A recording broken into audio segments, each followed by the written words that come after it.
Welcome to our channel physics as I feel it. आज हम लोग का जो है क्लास 10th का लेक्चर नंबर 12 है, ठीक है। इसमें लाइट इन रिफ्लेक्शन हमारा चैप्टर चल रहा है, जिसमें हमने सारे टॉपिक कवर कर लिए हैं।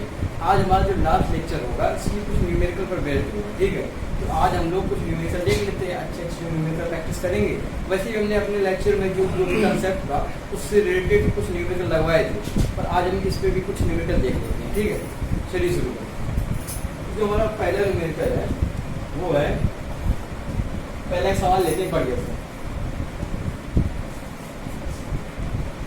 क्वेश्चन फर्स्ट, ये है पहला क्वेश्चन कि किसी अवतल लेंस में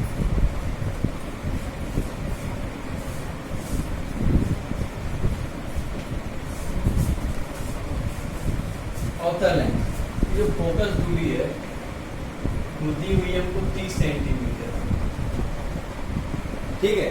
फोकस दूरी दी हुई 30 सेंटीमीटर और जहाँ वस्तु रखी हुई है वो दी हुई है हमको, वो भी 30 सेंटीमीटर दी हुई है, ठीक है। हमसे एच को दिया है 30 सेंटीमीटर, ठीक है।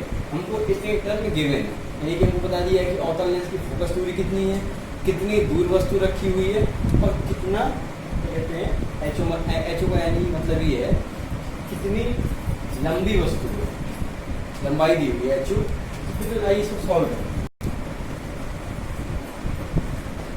देखिए मैंने आपको सब बता चुका हूँ, लेंस के जो बनती है इमेज फॉर्मेशन उससे हम रे डायग्राम लिख सकते हैं। यदि आपको नहीं आता तो आपको पिछला वीडियो मेरा उसकी लिंक डिस्क्रिप्शन में दे दी है, ठीक है।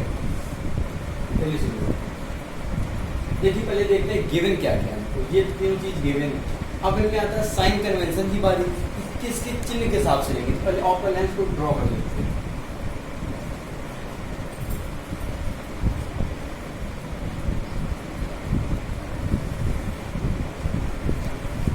ये क्या हो गया हमारा अवतल लेंस, ठीक है। इसकी जो फोकस दूरी है एफ कहीं यहाँ होगा, ओके सही। अब अवतल लेंस दूर वस्तु हमारे लेते हैं कहीं इधर दूर वस्तु रखी हुई है, क्योंकि आपको पता है जो अवतल लेंस होता है उसका जो द्वितीयमुख फोकस होता है वो इस साइड होता है, ठीक है। और द्वितीयमुख फोकस ही मेन फोकस होता है लेंसों में, जैसे उत्तल लेंस द्वितीयमुख फोकस इस तरफ होता है, ठीक है। इस तरफ से ये हो गया। तो हम इसको लेते हैं ए बी, यहाँ से ले आएंगे। अब इस डायग्राम तब बनेगा जब आपको पता हो कहाँ पे उसको बन रहा है, ठीक है। सबसे पहले हमको सॉल्व कर लेंगे, तो पहले इसको मेक करें, ठीक है। उसके बाद डायग्राम ड्रॉ करेंगे। सिर्फ मैं इसको थोड़ा सा हिंट देने के लिए इसको थोड़ा सा ड्रॉ करें। अब देखते हैं कि क्या क्या है हमारे पास एफ।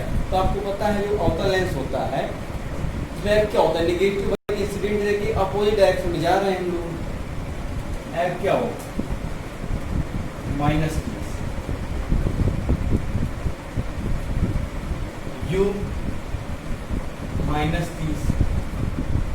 अगर अवतल लेंस हम फिर से यहाँ ड्रॉ करें तो ये आ रही है इंसिडेंट प्लस ये पॉजिटिव मान ली, ठीक है। और यहाँ पे फोकस दूरी होगी कि नहीं।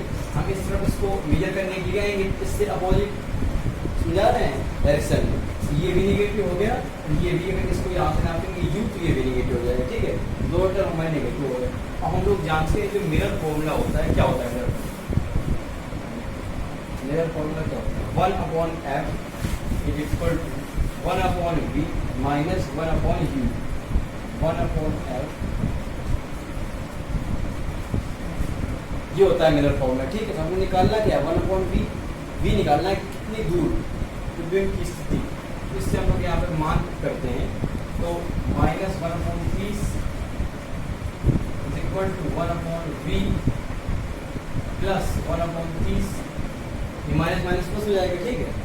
1/v इसको हम इस तरफ ले आए, -1/30 माइनस 1/30 यानी कि -2/30 यहाँ से गया, v इक्वल टू आ जाएगा -15 से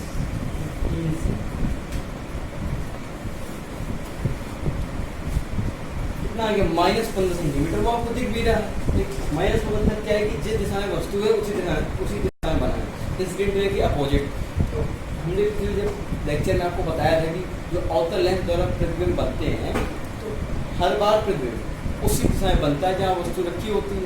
तो भाई जहाँ वस्तु रखी है वहीं ड्राइंग दिया -15 यानी हाँ 30 सेंटीमीटर हमेशा वस्तु से नज़दीक होगा। अगर हम ऑप्टिकल सेंटर से मेजर करेंगे दूरी आउटर लेंस की प्रतिबिंब की, तो वस्तु से वैसे छोटी आएगी, वस्तु की दूरी छोटी आ गई। अब निकालना है HO, तो आइए उसको देख लीजिए, नोट कर लीजिए इसको नोट 1 2 3।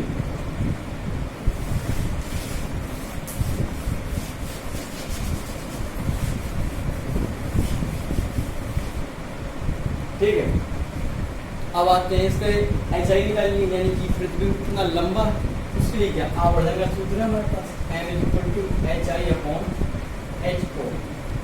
इसको हम लिखते हैं V/U, मिरर में उल्टा हो जाता है -V/U। ठीक है, तो अब इसमें HI को निकालना है, HO कितना है 3 सेंटीमीटर। अब देखो 3 सेंटीमीटर पॉजिटिव की निगेटिव वस्तु ऊपर रखी हुई है, इसके मुख्य पॉजिटिव हो जाएगा 3 = V कितना है, V कितना है -15 सेंटीमीटर, या -15 रख देंगे। U कितना है -30, CA क्या है HI आ जाएगा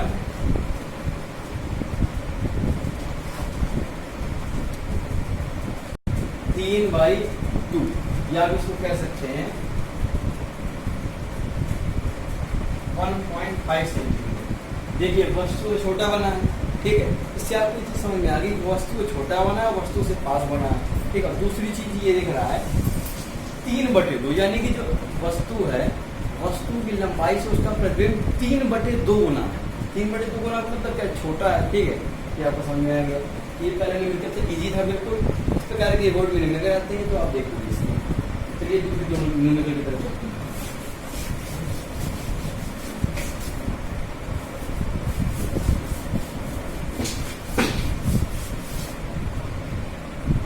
देखिए एक आपको बड़े न्यूमेरिकल दिखाते हैं, तो आ चुका है होगा।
एक डायग्राम दिया गया, ठीक है, डायग्राम में क्या है, एक स्लैब है, क्या है स्लैब, इसका बर्फ का स्लैब, एक इंसिडेंट रे हुई IN, एक इंसिडेंट हुई, तो इस प्रकार जाना चाहिए जहाँ पर अब एक इस तरीके से दिया होगा। अब आपको बताना है कौन सी रे सही है, यानी कि हमने आपको, जब आपको याद हो, हमने अभी पिछला वीडियो हमारा पिछले कुछ लेक्चर था हमने कवर किया उसको, उसमें हमने आपको बताया था कि वो क्या होता है लेटरल डिस्प्लेसमेंट, यानी कि पार्श्व विस्थापन, उसमें हमने स्लैब के बारे में डिस्कशन की, ठीक है, और हमने आपको बताया था कि प्रिज्म क्या होता है, उन चीज़ हमने आपको डिस्कस कराया। तो आप बताइए पूछ रहे हैं इमर्जिंग रे कौन सी होगी। ऑप्शन दिए हैं NR, NS, NQ, N। अगर आपने पढ़ा होगा तो आप ये आपको ट्राई कीजिए 5 सेकंड के तक। 1 2 3 4 5, चलिए मैं कर रहा हूँ। देखिए जब हमने आपको बताया तो जो हमने आपको ये चीज़ बताई थी कि जब कोई रेट इंसिडेंट होती है किसी स्लैब में, तो जब वो स्लैब से पास आउट होती है, उनकी निकलती है, तो एक इमर्जिंग एंगल बनाती है। Emerging angle. और इमर्जिंग एंगल प्रैक्टिकली देखा गया कि इंसिडेंट एंगल के यानी कि आपतन कोण के इक्वल होता है। और दूसरी चीज इस प्रकार को जाना चाहिए तो इमर्जिंग रे जो होती है हमेशा पैरेलल टू दी एक्सपेक्टेशन रे, यानी कि जो हमारी सोच थी जाने इस प्रकार जानी चाहिए पर गई इस प्रकार तो हमेशा पैरेलल होती है। तो देखिए विकल्प क्या है, एन आर ये जाना चाहिए था एन आर, यहाँ ये तो पैरेलल नहीं है, ये छोड़ दीजिए। दूसरा एन एस ये ठीक है, एन एस भी पैरेलल नहीं है, ये भी गया। कहती है एन क्यू, ये कि ये जा रही है रे, ये है एन क्यू, क्या है पैरेलल, ठीक है। ये वाला विकल्प हमारा ठीक है, इजी थे ये भी। चलिए अगले क्वेश्चन पे आते हैं। ये गया था कभी कभी ऑप्शन वगैरह लिमिट्स पे।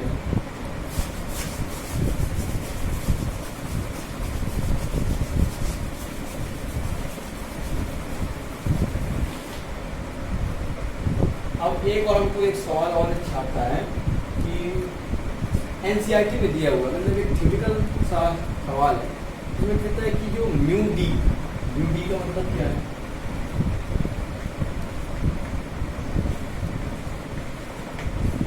एनसीईआरटी में है ये, यानी कि डायमंड डी का मतलब डायमंड का जो अपवर्तनांक है उनको दिया हुआ 2.33, तो इससे आप प्रकाश की चाल का क्या अनुमान लगा सकते हैं।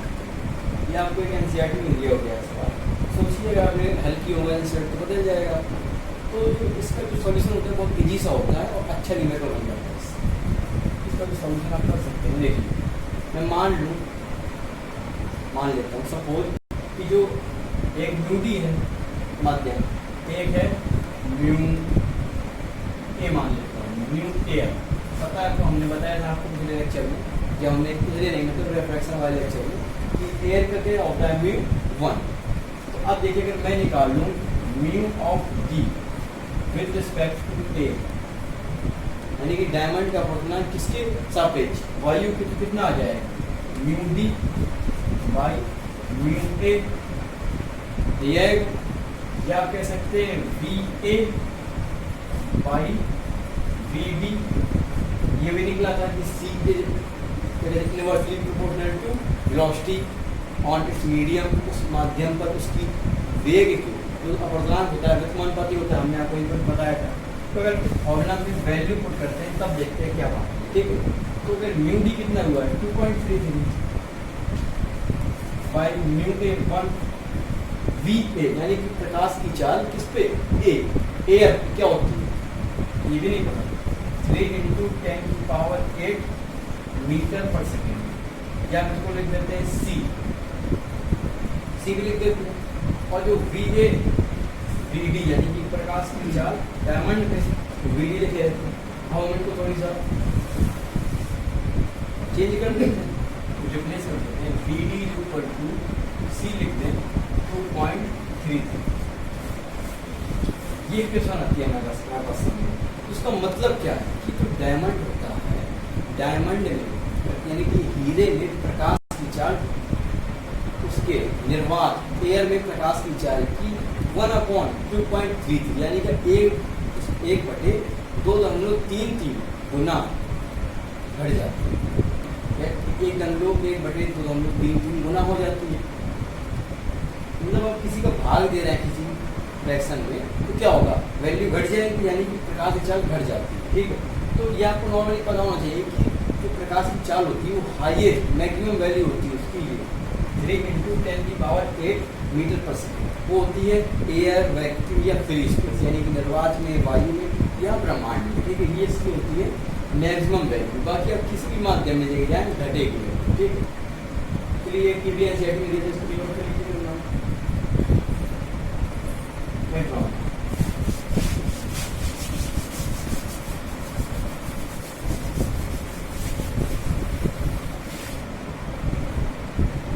अब एक और सवाल आते हैं, अच्छा सवाल है, मेरी प्रीवियस ईयर बोर्ड में आ चुका है सवाल। इसमें हमको एक दिया है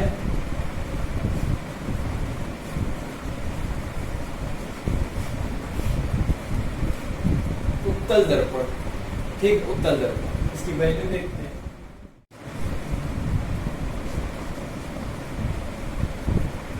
यू हमको जो दिया गया है वो 40 सेंटीमीटर, बता दिया कि जो वस्तु है वो पोल यानी कि ध्रुव से कितनी दूर रखी है, हमको गिवन।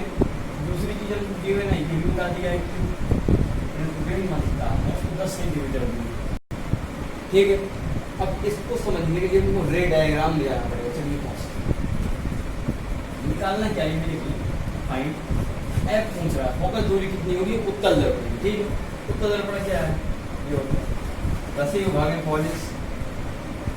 तो आपको इसकी कंडीशन याद हो, जब मैंने इमेज फॉर्मेशन बाय मिरर बताया था तो हमने बताया था कि जो उत्तल दर्पण होता है हमेशा वस्तु बनाता है, वस्तु का प्रतिबिंब आभासी बनता है, सीधा बनता है, ठीक है। और हमेशा दर्पण की दूसरी ओर बनाता है, ठीक है, वस्तु से हमेशा क्या होता है, छोटा। तो अब देखते हैं 40 सेंटीमीटर, तो किसी को चले 39 सेंटीमीटर, ये कहीं आगे नहीं, ये भी कर दे सकते हैं 40 सेंटीमीटर, ठीक। इससे ये इंसिडेंट रे आएगी, मतलब इस प्रकार आएगी, परावर्तन हो जाएगा, ठीक। एक इस प्रकार निकल जाएगी, दूसरी आएगी जो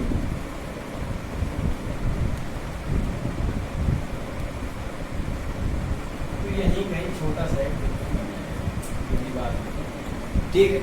कितनी दूर, 10 सेंटीमीटर, 10 सेंटीमीटर। इंसिडेंट रे की दिशा क्या है, ये हम किस तरफ जा रहे हैं मेजर करने के लिए, यू अपोजिट, यू क्या हो जाएगा,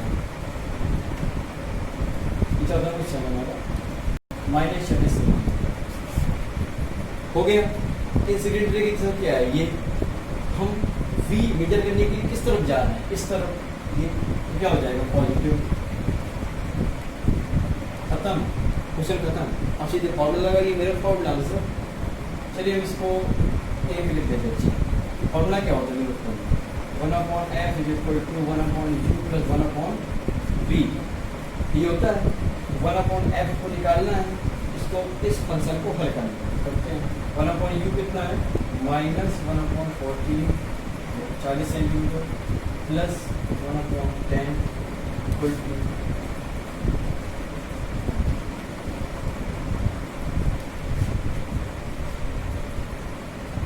3/14 आ गया, 40 40/3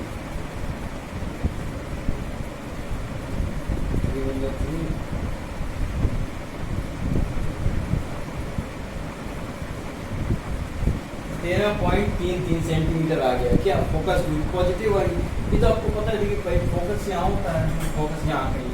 अब इसकी इस तरफ जाएंगे इंसिडेंट रे की तरफ, इसको मेजर करने के लिए पॉजिटिव आनी ही थी, इस सूत्र से भी आ गई, ठीक है। तो एक छोटा सा निकल करना, अच्छा प्रीवियस ईयर बोर्ड में आ चुका है, ठीक है। तो इसको नोट कर लीजिए, नोट कर लिया, मैं ड्राउंड 1 2 3।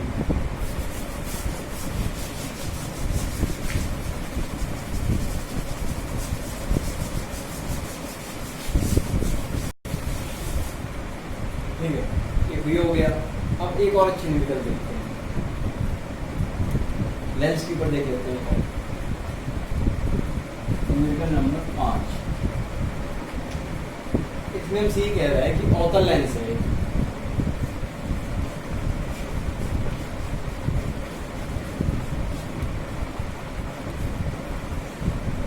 अवतल लेंस। तो देखिए ध्यान से पढ़ सुनिए, इसमें हमको यू जो है वो गिवन 30 सेंटीमीटर,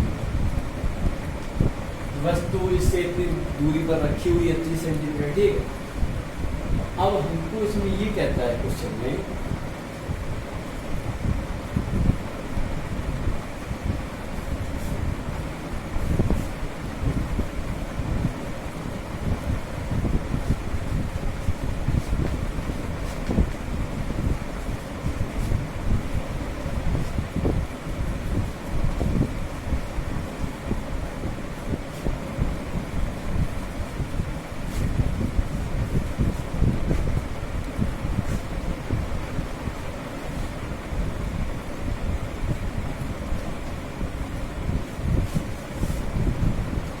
किसी अवतल लेंस में किसी वस्तु को 30 सेंटीमीटर दूर रखने पर जो उसका प्रतिबिंब बनता है वो वस्तु की लंबाई का 2/3 बनता है, या क्योंकि 2/3 गुना बनता है, ठीक है। तो उसकी फोकस दूरी पूछी है किसकी, अवतल लेंस की। इसको निकालते हैं। अगर आप चाहें तो वीडियो पॉज करके ट्राई कर लीजिए, मेरा सजेशन तो यही कर सकते हैं आप ट्राई करो, ईजी है, बता चुके हम लोग, ठीक है। चलिए देखते हैं, तो अब सॉल्व करते हैं इसको। देखिए सबसे पहले तो यू हमको गिवन है उसको लिखते हैं। वस्तु हमेशा किस तरफ बढ़ती है, इस तरफ इंसिडेंट रे इस तरफ, यानी कि -30 सेंटीमीटर। अभी आपको डायग्राम बना के, अब ये प्रतिबिंब वस्तु की लंबाई का 2/3 गुना। तो माना वस्तु की लंबाई क्या होती है, HO, और प्रतिबिंब की लंबाई HI, यानी कि HI = 2/3 ऑफ HO, 2/3 है HO, ठीक। ये हमको गिवन है। अब अगर ध्यान से देखिए इस इक्वेशन में हम अगर HO को यहाँ कर दें, रिप्लेस कर दें, HO ट्रांसफर करते हैं, HO और ये हो गया, कुछ नहीं किया, मल्टीप्लाई में डिवीजन में भेज दिया। अब ये टर्म क्या होता है, मैग्निफिकेशन, यानी कि आवर्धन, m = 2/3 आवर्धन आपको निकाला है, मुझे नहीं है पर आपकी जरूरत पड़ेगी, ठीक है। तो ये आवर्धन निकालिए किस प्रकार, ये आप सीधी ये भी समझ सकते हैं कि आवर्धन होता क्या है। एक ऐसी प्रॉपर्टी किसकी, लेंस या मिरर की, जो ये बताए कि जो वस्तु है, वस्तु का प्रतिबिंब है, वो वस्तु से कितने गुना बड़ा हो या छोटा, मतलब नहीं, पर कितने गुना बड़ा या कितने गुना छोटा है। तो वही चीज़ 2/3 गुना बड़ा बनता है, 2/3 गुना बनता है, 2/3 यानी कि छोटा ही होगा, बनता है यदि, इसको मतलब क्या, 2/3 गुना फ्रैक्शन बता रहा है, कि इसी से ही समझ जाएंगे, सीधे आवर्धन, सीधे भी आप लिख सकते हैं, इस तरीके से भी कर सकते हैं। तो अब देखिए मैं क्वेश्चन मेट देता हूँ, नोट कर लीजिए करना होगा,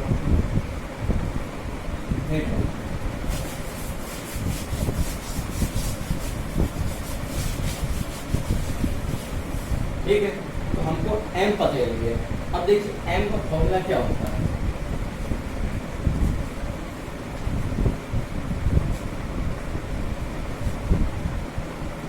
v/u होता है, तो पता ही होगा आपको। तो m क्या है, 2/3, v गिवन नहीं है, u कितना है, -30 सेंटीमीटर, -30 यहाँ से काट देंगे, v कितना आ जाएगा, v = -20 सेंटीमीटर।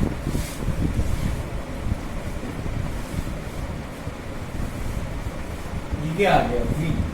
आपको ये पता चल गया कि जो वस्तु है, वस्तु से कितनी दूर, यानी कि ऑप्टिकल सेंटर से कितनी दूर पर क्या बनेगा, प्रतिबिंब माइनस, यानी कि वस्तु की दिशा में बनेगा।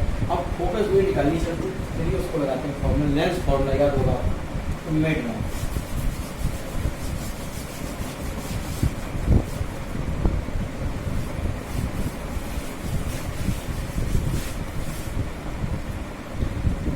क्या निकालना है, फोकस में सूत्र क्या होता है, 1/f = 1/v - 1/u, 1/f निकालना है, f निकालना है, 1/v, यहाँ से 20 सेंटीमीटर माइनस u कितना था, -30 था, ये भाई। तो अब हम देखते हैं, तो -+ हो जाएगा 30,